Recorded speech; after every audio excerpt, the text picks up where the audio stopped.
நண்பர்களே, கடந்த வாரத்தில் உலகம் முழுவதும் நடந்த முக்கிய சம்பவங்களை இப்போது தெரிந்து கொள்ளலாம். Number 1 Hong Kong. ஹாங்காங் 27 வயதான சூ கைபாங் என்பவர் தன் டி-ஷர்ட்டில் liberty Hong Kong revolution of our times என்ற அரசு விரோத சொற்றொடரை பயன்படுத்தினார் என கூறி அவருக்கு 14 மாதங்கள் சிறை தண்டனை வழங்கினர். இந்த வாசகம் சீனாவை ஆட்சி புரியும் கம்யூனிஸ்ட் அரசாங்கத்திற்கு எதிரானது. ஹாங்காங் புதிய நேஷனல் செக்யூரிட்டி ஆக்டுக்குட்பட்டு கொண்டு 2019ஆம் ஆண்டில் நடைபெற்ற த டெமோக்ராட்டிக் மூமெண்ட்னை நினைவூட்டும் வகையில்தான் டி-ஷர்ட் முகக்கவசம் போட்டதாக கூறி அவரை கைது செய்தனர். ஆனால் சில மனித உரிமை குழுக்கள் ஒரு நபர் போட்டிருக்கும் ஆடை காரணமாக அவர் சிறைக்கு அனுப்பப்படுவது பர்சனல் ஃப்ரீடமை உல்லாசப்படுத்துவதைப் போல் என்று கூறுகின்றன. நம்பர் 2 இந்திய பிரதமர் நரேந்திர மோடி சமீபத்தில் அமெரிக்காவை சந்தித்தபோது முந்தைய காலங்களில் இந்தியாவில் இருந்து சட்டவிரோதமாக எடுத்துச் செல்லப்பட்ட 797 அசாதாரண பழமையான கலாச்சார பொருட்களை ஆன்டிக்ஸ் மீண்டும் இந்தியாவுக்கு வழங்கியுள்ளது.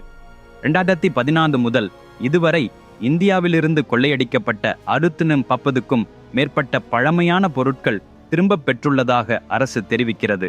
அவற்றில் பெரும்பான்மையானவை அமெரிக்காவிலிருந்துதான் மீண்டும் வந்துள்ளன. அதாவது ஒன்றில் அல்ல, 2 அல்ல, 578 ஆன்டிக்ஸ் ஸ்ட்ரெயிட் அமெரிக்காவிலிருந்து மீண்டும் இந்தியாவுக்கு வந்துள்ளன. இங்கிலாந்திலிருந்து UK 16, ஆஸ்திரேலியாவிலிருந்து 40 பழமையான பொருட்களை திரும்ப பெற்றுள்ளனர். 2004 முதல் 2011 வரை, அதாவது 10 ஆண்டுகள் ஆன போதிலும் இந்தியாவிற்கு திரும்புவித்த பழமையான பொருள் ஒரே ஒன்று மட்டுமே என்று தெரிவிக்கப்படுகிறது. நம்பர் 3 அமெரிக்க முன்னாள் அதிபர் டொனால்ட் ட்ரம்ப் தன் பிள்ளைகளுடன் சேர்ந்து வேர்ல்ட் லிபர்ட்டி ஃபைனான்ஷியல் என்ற பெயரில் ஒரு புதிய கிரிப்டோகரன்சி பிளாட்பாரத்தை கிரிப்டோகரன்சி பிளாட்ஃபார்ம் வெளியிட்டுள்ளார். இது டீசென்ட்ரலைஸ்ட் ஃபைனான்ஸ் அடிப்படையிலான திட்டமாக அமைக்கப்பட்டுள்ளது.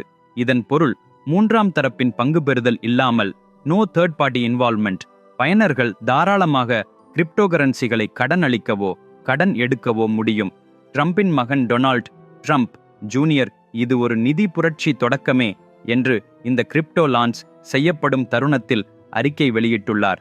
இந்த சாதனம் மிகவும் பாதுகாப்பானதும் சேஃப் அண்ட் செக்யூர், பின்னூட்ட வழங்கல் இல்லாத டேம்பர் ப்ரூஃப் பரிமாற்றங்களை செய்யும் என்று கூறப்படுகிறது. நம்பர் 4 சில நாட்களுக்கு முன்பு இங்கிலாந்தில் UK 1 மாத காலத்திற்கு 2 பொழுதளவு மழை எவ்வளவு வீழ்கின்றதோ அதே அளவு மழை 24 மணி நேரத்தில் பெய்துவிட்டது. பல இடங்களில் சாலை வழி போக்குவரத்து ரோட் டிரான்ஸ்போர்ட்ஸ் மூடப்பட்டது. லண்டன் பல ரயில் பாதைகள் தற்காலிகமாக டெம்பரரி நிறுத்தப்பட்டன. சென்ட்ரல் அண்ட் சதர்ன் இங்கிலாந்து பகுதிகளில் சுமார் 60 முதல் 80 மில்லிலிட்டர் வரை மழை பெய்தது. வெள்ளப்பெயர்ச்சியால் நுரைந்த நீர் நூற்றுக்கணக்கான இல்லங்களுக்குள் புகுந்துவிட்டது. லண்டனில் உள்ள ஒரு கால்பந்து விளையாட்டு மைதானம் கூட யாரும் எதிர்பாராத நேரத்தில் சேதமடைந்தது. வெறும் ஒரு நிமிடத்தில் இங்கிலாந்தின் பல்வேறு பகுதிகளிலிருந்து அவசர ஊழியர்கள் எமர்ஜென்சி ஸ்டாஃப் 180க்கும் மேற்பட்ட மீட்பு அழைப்புகளை பெற்றனர்.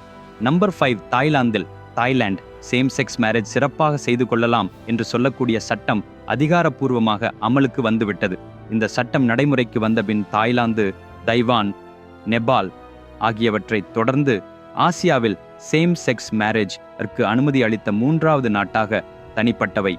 இந்த சட்டத்தின் மூலம் ஆண் பெண் என வேறுபாடின்றி பாலினத்தை பொருட்படுத்தாது எந்த வகையான திருமணமாக இருந்தாலும் சட்டப்பூர்வமாக அமையலாம். இவ்வாறு திருமணம் செய்து கொள்ளுமவர்கள் சாதாரண தம்பதிகளுக்கு அரசு தரும் பொருளாதார பாதுகாப்பு, ஃபைனான்சியல் செக்யூரிட்டி மற்றும் மருத்துவ உரிமைகள், மெடிக்கல் ரைட்ஸ் அனைத்தையும் பெறுவதற்கான சலுகையும் உண்டு. LGBTQ+ மக்கள் நாள்பட கடந்து செல்லும் வாழ்க்கையில் பல்வேறு அதிகாரத்திற்கு எதிரான மனப்போராட்டங்களையும் எதிர்கொள்கிறார்கள். இதற்கு சமன்படையாக அனைத்து பாலினங்களுக்கும் சமத்துவ முன்னுரிமை வழங்கவே என்று தாய் அரசு இந்த சட்டத்தை கொண்டு வந்துள்ளதாக தெரிவிக்கிறது. ஃப்ரெண்ட்ஸ், ஒரு மிகச் சுவாரஸ்யமான கதையை படித்தாலே அது ஒரு மனிதனின் வாழ்க்கையை முழுமையாக மாற்றிவிடும் என்று நம்புவீர்களா? வெறும் அந்த கதையை உங்கள் பிள்ளைகளுக்கு படித்து ஷனி கொடுப்பதன் மூலம் அவர்களது வாழ்க்கைக்கு அவசியமான ஒரு எட்டிக்கெட் அண்ட் வேல்யூஸ் பிடித்துவிடும் என்று நம்புவீர்களா? உங்கள் வாழ்க்கையில் உங்களுக்கு நேர்ந்து கொண்டிருக்கும் அல்லது வரப்போகிற எந்த சிக்கலுக்குமான தீர்வையும் ஒரு கதையை படித்ததன் மூலம் கொண்டு வர முடியும் என்று நம்புவீர்களா? ஆம், அது சாத்தியமே. மனித இனம் அறிந்த மிகப்பெரிய உண்மையான காவியமான மகாபாரதம் மூலமாக மட்டுமே இது முடியும். இந்த கதையின் மகத்துவம் எந்த சூப்பர் ஹிட் படத்தை விடவும் 100 மடங்கு வலிமையானது. இது ஒரு சவால். விக்ரமாதித்யன சொல்கிற உரையில் எழுதப்பட்ட மகாபாரதத்தின் முழு கதை 2 பகுதிகளாக புத்தகமாய் மற்றும் புக் வடிவில் அமேசான் உட்பட 43 ஆன்லைன் ஸ்டோர்கள் வழியாக கிடைக்கிறது. இந்த புத்தகம் உலகம் முழுவதும் 54 மொழிகளில் கிடைக்கிறது. இந்த வீடியோவின் டிஸ்கிரிப்ஷன் பகுதியின் கீழே லிங்க்ஸ் இருக்கின்றன. உடனே ஆர்டர் செய்யுங்கள். ஏனெனில் இது வெறும் ஒரு புத்தகம்தான் அல்ல, இது உங்களது வாழ்க்கைக்கு தேவைப்படும் ஒரு முழுமையான லைப்ரரி ஆகும். Number 6, B.R. ஷெட்டி ஒரு காலத்தில் $4.2 பில்லியன் மதிப்பிலான சொத்தை நிலை வைத்திருந்த UAE-ஐ அடிப்படையாக கொண்ட இந்திய வணிக அதிபர் இப்பொழுது தன்னுடைய முழு வணிக பேரரசையும் விற்க நேரிட்டு ரூட் மட்டும் உள்ள நிலைக்கு வந்துவிட்டார். பொதுவாக B.R. ஷெட்டி மிகவும் ஆடம்பரமாக வாழ்பவர். அவருக்கென எப்போதும் புர்ஜ் கலீபாவில் 2 முழு மாடிகளை புக்காக வைத்திருப்பார்கள்.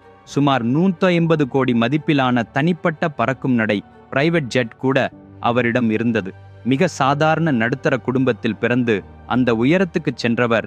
நிறையருக்கு பெரிய பேரிளங்கம், இன்ஸ்பிரேஷன். B.R. ஷெட்டி துபாயில் மிகப்பெரிய மருத்துவமனை ஒன்றை NMC ஆரம்பித்து அதை பெருமளவில் வளர்த்தவர். அங்கே 2000க்கும் மேற்பட்ட டாக்டர்களை ஏற்கனவே வேலை வாங்கி வைத்திருந்தார். அங்கு நல்ல லாபம் கிடைத்த பிறகு அட்வர்டைசிங், IT, ஃபினான்ஷியல் சர்வீசஸ் உட்பட பல துறைகளுக்குள் காலெடுத்து வைத்தார். உங்களுக்குள் பலர் UAE எக்ஸ்சேஞ்ச் என்பதை கேட்டதுண்டோ அல்லது பார்த்ததுண்டோ இருக்கும். அதுவும் B.R. ஷெட்டி துவங்கிய நிறுவனமே. அங்கும் அவர் வெற்றியை கண்டார். அவ்வாறு 42 ஆண்டுகள் சிறப்பாக செயல்பட்ட ஷெட்டி 2016ஆம் ஆண்டில் $4.2 பில்லியன் சொத்துடன் உலகளவில் 42வது பணக்காரரானவர். இருந்தாலும் இவ்வளவு எல்லாம் இருந்தும் ஒரே சொட்டாவில் சரிவில் வீழ்ந்துவிட்டார். எப்படி என்றால், இங்கிலாந்து, UK அடிப்படையிலான ரிசர்ச் சென்டர் மடி வாட்டர்ஸ், பெரிய பெரிய வணிக மகா கோடீஸ்வரர்கள் பொருந்திய சொத்துக்கள், கடன்கள் உண்மையா என்பதை கண்டறிந்து சமூக ஊடகங்களில் வெளியிடுவது தங்கள் பணி. ஷெட்டிக்கு $2.1 பில்லியன் கடன் இருப்பது எல்லோருக்கும் தெரிந்ததே. ஆனால் 2019இல் மடி வாட்டர்ஸ் ஷெட்டியின் கடன் 2.1 பில்லியன் அல்ல, அது $6.6 பில்லியன் என்று ட்விட்டரில் ஒரு பதிவை போட்டார்கள். அந்த ஒரே பதிவால் அவரின் பங்கு மதிப்பு, ஸ்டாக் வேல்யூ முழுக்க கீழே விழுந்தது. பங்குச் சந்தையிலிருந்தே ஸ்டாக் மார்க்கெட் அவரின் நிறுவனத்தை தடை செய்து விட்டார்கள். இந்தியாவிலும் அவர் எடுத்த கடனை ஒப்பிட்டபோது வங்கித்துறையிலேயே பிரச்சனைகள் வந்தன. பேங்க் ஆஃப் பரோடாவில் அவர் எடுத்த கடனுக்கான சொத்துக்களில் சிக்கல் இருப்பதாக கூறி அவரை துபாய் திரும்ப அனுமதிக்கவே இல்லை. அவ்வாறு அவர் வைத்திருந்த ஒரு முக்கியமான நிறுவனம் ஃபைனேபிள் மதிப்பு 14,000 கோடிகள். அதை அவசர முடிவில் மிக குறைவான விலையில் விற்க நேரிட்டது. இவ்வாறு எல்லாவற்றையும் விற்றும், ஒரு பகுதி கடன்களை தீர்த்தும், தடைபட்ட நிறுவனங்களை புறநிலையில் வைத்தும் இறுதி என்ற வரையில் அவரிடம் $74 தான் மீதமாக உள்ளது. ஆனாலும் அவருக்கு கட்ட வேண்டியது இன்னும் நிறையவே இருக்கு. மிகவும் சோகம் அல்லவா? நம்பர் 7, சீனா 44 ஆண்டுகளுக்கு பிறகு கடலில் intercontinental ballistic missile test launch ஒன்றை நடத்தியுள்ளது. சமீப காலமாக வடகொரியா, நார்த் கொரியா கிழக்கு கடற்கரை பகுதியில் சிறிய அளவிலான பல பாலிஸ்டிக் மிசைல்ஸை தொடர்ந்து டெஸ்ட் செய்து வருகிறது. அதேபோல் ஏசியா பசிபிக் காரிடார் சில நாடுகளும் நியூக்ளியர் ஆக்டிவிட்டீஸை மிக வேகமாக செய்து கொண்டிருக்கின்றன. இவ்வளவு செயல்பாடுகளுக்கு நடுவில் சீனா இந்த டெஸ்ட் லான்ச்சை செய்திருப்பது பலருக்கும் ஒரு பெரிய குவெஸ்சன் மார்க் ஆகியுள்ளது. இந்த நடவடிக்கைகளை பார்த்தால் சீனா சூப்பர் பவர் ஆவதற்காக 3ஆம் உலகப் போரை, தேர்ட் வேர்ல்ட் வார் தொடுத்துவிடுமா என்ற சந்தேகம் சிலருக்கு தோன்றுகிறது. நம்பர் 8 ஆட்கள் மார்ஸ் கிரகத்தில் வாழ வேண்டும் என்று நாசா, ஈலான் மஸ்க் உட்பட பல விஞ்ஞானிகள் கனவு காண்கிறார்கள். ஆனால் இப்பொழுது சில விலங்கியல் விஞ்ஞானிகள், பயாலஜிஸ்ட்ஸ், மார்ஸில் மனிதர்கள் தங்குவது கடினம் என்று கூறுகிறார்கள். டெக்சாஸில் உள்ள ரைஸ் பல்கலைக்கழகத்தைச் சேர்ந்த பயாலஜிஸ்ட் டாக்டர் ஸ்காட் சோல்மன் அனுப்பிய எச்சரிக்கைப்படி மார்ஸ் கிரகத்தில் தங்கும் மனிதர்கள் சில கடுமையான பரிவர்த்தனைகளை எதிர்கொள்வார்கள் என்கிறார். எர்த்தை போல் அல்ல, மார்ஸில் சுமார் 30% குறைவான ஈர்ப்பு விசை, கிராவிட்டி தான் உள்ளது. பூமியைப் போல் சக்தியான மேக்னெட்டிக் ஃபீல்ட் அல்லது புரொடெக்டிவ் அட்மாஸ்பியர் அங்கே இல்லை. இது காரணமாக சூரியனிடமிருந்து வரக்கூடிய சார்ஜ் செய்யப்பட்ட கான்கள், சார்ஜ்ட் பார்ட்டிகிள்ஸ், மார்ஸில் இருக்கும் மனிதரை நேரடியாக தாக்கக்கூடும். இந்த காரணத்தால் அங்கே பிறக்கும் குழந்தைகளின் அவுடு நிறம் பசுமையோ கிரீன் கலர் அல்லது வேறேதாவது வண்ணமயமான நிறத்திலோ மாறிக்கொள்வதற்கான வாய்ப்பு இருக்கலாம் என்று சொல்லுகின்றனர். உதாரணமாக மார்வல் அவெஞ்சர்ஸில் வரும் காமோரா போல தோன்றலாம். மேலும் இயல்பில் இருந்தே சிறிய ஈர்ப்பு விசையால் பெரிய அளவில் எலும்பு, தசை பலவீனம், மசில் அண்ட் போன் வீக்னஸ், அங்கேயுள்ள பண்புகளுக்காக கண் பார்வை பாதிப்பு போன்ற பிரச்சனைகள் உண்டாகலாம் எனச் சொல்லப்படுகிறது. அதே சமயம் நம் அதிர்ஷ்டம் நல்லதாக இருந்தால் அங்கே மனிதன் சூழலுக்கு ஏற்ப தன்னை மாற்றிக்கொண்டு குரங்கிலிருந்து மனிதன் உருவானது போல் மனிதனிடமிருந்து வேறு மனித வகை உருவாகி அங்கே வாழ நேரலாம் எனவும் கூறுகின்றனர். ஆனால் அந்த சூழலுக்கு ஒருவரை உளவடிவில் பழக்கவே செய்துவிட்டால் பின்னர் பூமியில் வீடு திரும்பி வாழ்வது சாத்தியமில்லை எனவும் தெரிவிக்கிறார்கள். நம்பர் 9, நம் பூமிக்கு சொந்தமான இயற்கை நிலா மூன் இருக்கும்போது இப்போதெல்லாம் நம்மால் இன்னொரு சிறிய நிலா மினி மூன் பூமியில் வந்து மாட்டிக்கொண்டு விட்டதாக விஞ்ஞானிகள் கூறுகின்றனர். இதை மினி மூன் என்று பெயரிட்டுள்ளனர். இது எர்த் இன் ஈர்ப்பு விசை காரணமாக நம் பூமியின் வட்டப்பாதையில் தற்காலிகமாக சிக்கிக் கொண்டு விட்டது. சில நாட்கள் பூமியை சுற்றி வந்த பின் அது மீண்டும் சூரியனை சுற்றி வரக்கூடிய பாதைக்கு திரும்பி போய்விடும். இப்படி மினி மூன்ஸ் மிக அரிதாகவே உருவாகின்றன. அதனால் விஞ்ஞானிகள் இதனை கவனித்து இன்னும் ஆழமான ஆய்வுகளுக்கு பயன்படுத்த நினைக்கின்றனர். நம்பர் 10, இட்டலி சமீபத்தில் ஒரு புதிய சட்டத்தை கொண்டு வர ஆசைப்படுகிறது. அதன்படி அதிகாரம் செய்யும் குற்றவாளிகளுக்கான கெமிக்கல் காஸ்ட்ரேஷன் என்கிற தண்டனை முறையை அமல்படுத்த தீர்மானித்துள்ளார்கள். கெமிக்கல் காஸ்ட்ரேஷன் என்றால் குறிப்பிட்ட மருந்துகளின் மூலம் குற்றவாளிகளின் பாலியல் எண்ணங்களை குறைத்து வைக்கும் செயல். இதனால் பெண்களுக்கு எதிரான கட்டுமான நினைவுகளை கொண்டவர்கள் கிரிமினல்ஸ் குறைகிறார்கள் என்கிற கருத்துக்காக இந்த தீர்மானம் எடுத்துள்ளதாக கூறுகின்றனர். இந்த சட்டத்திற்கு சிலர் ஆதரவாக இருக்க, இன்னொரு புறம் சிலர் இதை ஹியூமன் ரைட்ஸுக்கு எதிராகவும் குற்றவாளிகளின் உடல் சுதந்திரத்தை பாதிப்பதால் சரியல்ல என்றும் கூறுகின்றனர்.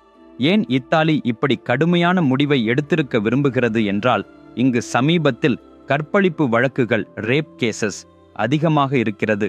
இதனால் பொதுமக்கள் பாதுகாப்பை பற்றி கவலைப்பட்ட நிலையில் இத்தகைய கடும் சட்டத்தை மாற்ற முயற்சி செய்கிறார்கள். நம்பர் 11, துபாயைச் சேர்ந்த ஜமால் என்பவர் தன் மனைவி பிகினி அணிந்து வெளியே சுயாதீனமாக திரிய விரும்புவார் என்று தெரிவித்துள்ளார். ஆனால் அவர் வசிக்கும் நாட்டில் பெண்களுக்கு மிகவும் கடுமையான கட்டுப்பாடுகள் இருப்பதால் அவர் மனைவி சவுடி அல் நாடக் என்பவருக்காக எந்த வகையான கட்டுப்பாடுகளும் இல்லாமல், பாதுகாப்பற்ற உணர்வு இல்லாமல் பிகினி போட்டுக்கொண்டு சுற்றி கொள்ள ஒரு பட்ட பிரைவேட் ஐலண்ட் 400 கோடியில் வாங்கிவிட்டார். இதை ஜமால் தன் இன்ஸ்டாகிராம் பதிவு செய்துள்ளார். அவர்கள் 2 பேரும் பிரைவேட் ஜெட் ஒன்றில் அந்த தீவில் செல்வது போன்ற வீடியோக்கள் சமூக வலைத்தளங்களில் வைரலாகி வருகிறது. அவரின் மனைவியின் விருப்பத்திற்கு 400 கோடி செலவாகியது. இதுவே அன்பின் உச்சம் என்று சொல்லலாம். ஃப்ரெண்ட்ஸ், நெக்ஸ்ட் மண்டே மாலை 5 மணிக்கு மீண்டும் சந்திப்போம். நான் எழுதி தந்த மகாபாரத புத்தகத்தை இப்போதே ஆர்டர் செய்யுங்கள். இந்த வீடியோவின் கீழே உள்ள டிஸ்கிரிப்ஷனில் லிங்க்ஸ் கொடுத்துள்ளேன். இன்னும் வரை என் சேனல் சப்ஸ்கிரைப் செய்யவில்லை என்றால் உடனே சப்ஸ்கிரைப் செய்து கொள்ளுங்கள். Till then, take care. Bye.